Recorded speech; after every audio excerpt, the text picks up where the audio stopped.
और इस गांव के लोगों को गांव के लोगों की कोई रुचि नहीं थी। गांव के लोग तो मैं इस गांव का, इस पंचायत का संतान हूँ, कभी मुझे लायक पुत्र नहीं समझे इस गांव के लोग। फिर भी हम यहाँ अपने स्तर से लोगों का सम्मान करने का प्रयास किया हूँ।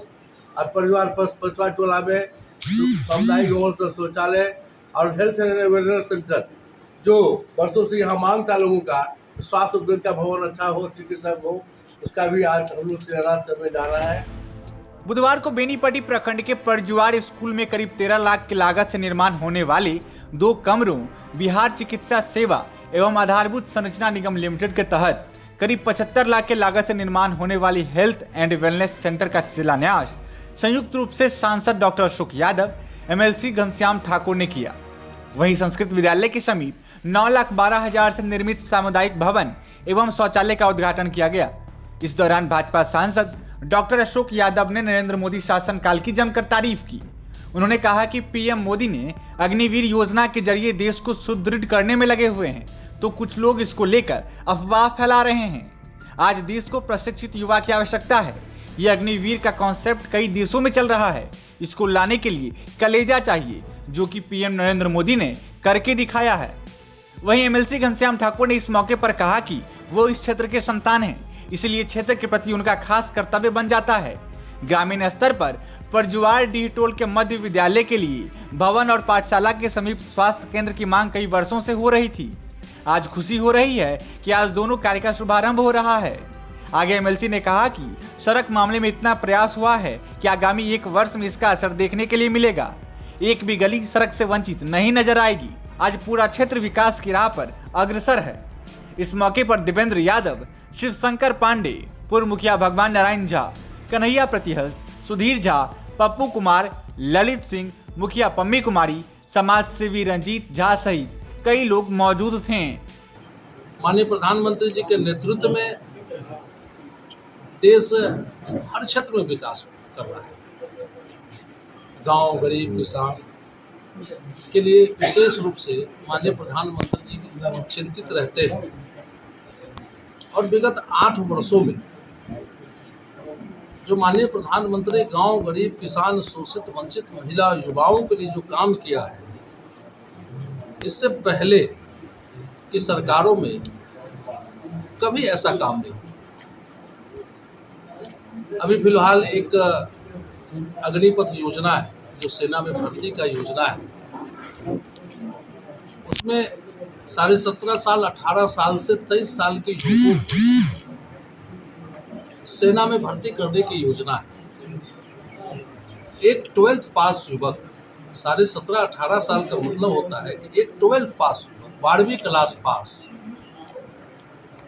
जो बिल्कुल अपने माता पिता पर ही आश्रित रहते हैं, अगर उसको 1 लीटर पेट्रोल की भी आवश्यकता पड़ती है तो पूर्ण रूप से अपने माता पिता पर आश्रित रहते हैं। आज वैसे नौजवानों को सेना में भर्ती करने लगभग उसको 4 वर्षों में 25 लाख रुपया मिलेगा। जब वो सेवा से वापस आएंगे तो 12 लाख रुपया उनको मिलेगा और उसमें कई प्रकार की सुविधाएं। 25% नौजवानों को फिर से सेना में बहाल किया जाएगा अगर उस मानक पर उतर जाते हैं। अगर वो शिक्षा ग्रहण करना चाहते हैं तो उसके लिए सरकार विशेष सुविधा देगी। आगे हाईली एजुकेशन के लिए जाना चाहते हैं तो उनको लोन की सुविधा प्राप्त होगी। अगर ऐसा नौजवान कोई बिजनेस करना चाहता है तो उसको भी सरकार की तरफ से, बैंकों की तरफ से आर्थिक सहायता मिलेगा। जो भारत सरकार के सरकारी उपक्रम है, उन उपक्रमों के द्वारा घोषणा किया गया है कि ऐसे नवयुवकों को हम अपने यहाँ रखेंगे। और थल सेना जो बहुत सारा सामग्री, अपने रक्षा सामग्री बना रही है, जो प्राइवेटाइजेशन होने जा रहा है, प्राइवेट कंपनी को दिया है, ऐसे कंपनियों में भी प्रशिक्षित युवक की आवश्यकता पड़ेगी और ऐसे युवक वहाँ पर भी जाके अपना कैरियर बना सकते हैं। तो विभिन्न तरह के विकल्प खुले हुए हैं। कुछ लोग इसके बारे में भ्रांति फैला रहे हैं, भ्रम फैला रहे हैं। ये बिल्कुल निराधार है, गलत है, ऐसा भ्रम नहीं फैलाना चाहिए। और एक नौजवान को जो नया खून निकलता है वह देश की सेवा करने के लिए तत्पर है। सेना में भर्ती सिर्फ एक रोजगार नहीं है, नौकरी नहीं है, वह देश की सेवा का काम है। और इस तरह का नियम बहुत से देशों में लागू है जिनको कंपलसरी सेना का ट्रेनिंग लेना है।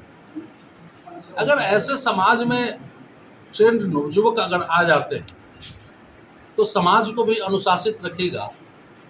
और अभी जो युवा वर्ग है 12th पास से लेके जो ग्रेजुएशन तक करने का युवा जो होता है, एक अनुशासित जिंदगी जिएगा। गांव में भी आएगा तो गांव को भी इसका लाभ मिलेगा, गांव को भी अनुशासित रखने का वो प्रयास करेगा और भविष्य में वो देश को भी आगे बढ़ाएगा।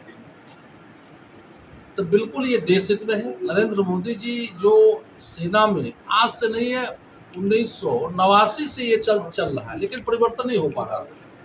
ये नरेंद्र मोदी जी एक ऐसे व्यक्ति हैं जिनका 56 इंच का कलीजा है, जो क्रांतिकारी कदम उठा सकते हैं।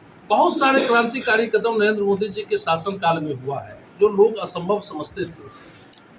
चाहे धारा 370 क्यों नहीं, राम मंदिर का निर्माण, भव्य राम मंदिर का निर्माण हो रहा है, दिव्य काशी भव्य काशी का निर्माण हुआ। तो सामाजिक हो कि आर्थिक हो कि राजनीतिक हो, साथ साथ सांस्कृतिक क्षेत्र में भी भारत का जो विरासत था वह विरासत भी अब संरक्षित हो रहा है, लोगों के सामने अब आ रहा है। इसलिए नरेंद्र मोदी जब तक सत्ता पर है, इस देश के नागरिक बिल्कुल निश्चिंत रहे, आश्वस्त रहे कि देश सुरक्षित है और देश अब अग्रिम पंक्ति में, जो विकसित देश थे उसके अग्रिम पंक्ति में देश अब खड़ा हो रहा है। नरेंद्र मोदी जी अब सिर्फ देश के नेता नहीं है, अब वो विश्व के नेता बनने चले हैं। अब विश्व स्तर पर उनकी स्वीकार्यता बढ़ी है।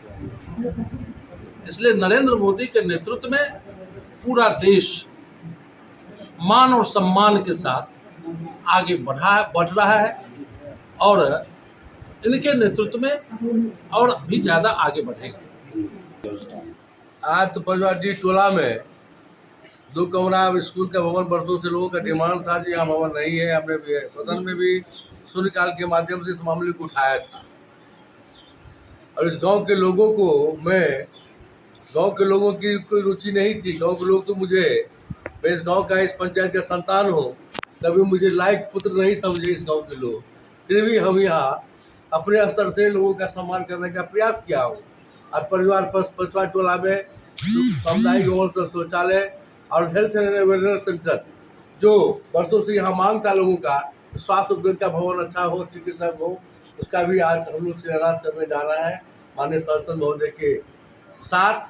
और मेरे लिए सौभाग्य का दिन है। माननीय सांसद महोदय जी ने कहा कि प्रधानमंत्री फेज 3 में कि सभी सड़कों को हम लोगों ने सम्मिलित करवाया है। अब वो 1 साल के बाद काम दिखाई पड़ेगा शहर जमीन पर। तो ये काम का शुरुआत है हमारा। अब हम यहाँ के संतान हैं और यहाँ का जो कोई विद्यालय का भवन हो या कोई सार्वजनिक स्थान पर सामुदायिक भवन का निर्माण हो, और सभी जगह हम अभी हमारे गांव में ब्रह्म स्थान का घेराबंदी किए हैं। वहाँ पर एक स्वास्थ्य उपकेंद्र है, उसकी घेराबंदी का योजना हमने पास करवाया है। क्योंकि हमारा ये एक पंचायत है, इस पंचायत को पहले परिवार सुंदर बनावे। परिवार भव्य होगा तो बेनीपट्टी भव्य होगा, बेनीपट्टी भव्य होगा तो मधुबनी भव्य होगा। इसलिए पहले हम अपनी माता का सेवा करने में लगे हैं और इस माता की सेवा में हमारे सांसद महोदय जी का बहुत बड़ा योगदान है। इनके योगदान के प्रति हम आभार प्रकट करते हैं।